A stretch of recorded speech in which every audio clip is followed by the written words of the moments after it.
They're just everyday folk who've got their own little issues. And with a little bit of help and support, they'd be up out the door and in their own little house, their own little flat, looking for their own little jobs or starting their own little businesses or going back to college or going to university. But instead they're sleeping in doorways, like, wondering whether they're going to get raped tonight, wondering whether they're going to get beat up or set on fire, which has happened to unfortunate people in the past already. So things are just going to get worse. We need to do something about it now, not in 4 years' time, not in 5 years' time, right now. So that's why I'm here, that's why I do what I do. Housing, it's just basically I think it's a 3-month tenancy, and then they'll decide what to do. In hostels and stuff like that, some people aren't mentally fit to go in hostels, and it doesn't normally bode well for people, and they end up digging themselves an even bigger hole than what led them to the hostel in the first place, and then it just ends up in a vicious cycle where any number of things can happen. People just, taking over buildings and using them to get like a warm, dry and safe place to sleep at night, which is something that a lot of people in this city and in cities all around the country are really short of. We do this so that people who want help get it and now in a safe environment instead of being outside, with it coming up to winter as well. It helps being indoors.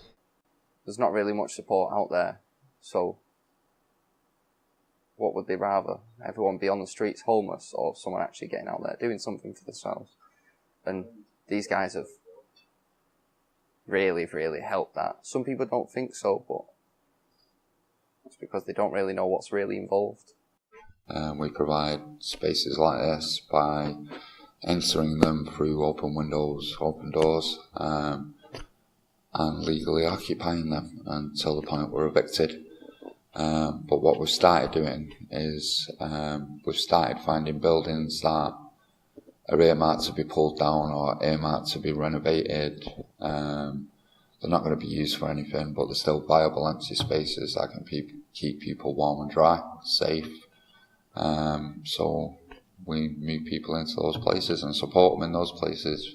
We do that by asking for donations, clothes, food, toiletries. We have charitable organisations who support us in what we do by giving us things like that. So, it really depends on how much extra power the local council gets. We need rent caps and we need housing price caps as well, and things to make the housing that is there more affordable. There's a lot of houses and buildings like this one throughout the city and throughout the country that are perfectly habitable, but no one can afford to actually live in them. Just more of a network put in place, because they're all going to take me back to the council, whichever support group you go to. They all recommend go to the council. So you go to the council, but then they refuse to help you. So then you're left with, well, where's my help? Have I got to do it all on my own? And it could be really cost effective and really beneficial, because it's the community of Manchester City Centre and the outlying areas of Greater Manchester that are supporting us.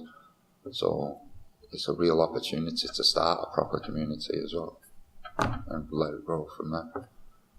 So, but we're relying on the council and councillors to actually hear and see that people here, that's all they need, just somewhere to stay. And people will progress themselves from there without help or assistance, because that's what people do, but yeah, we need the councillors to listen, say, all right then, see if we can do it.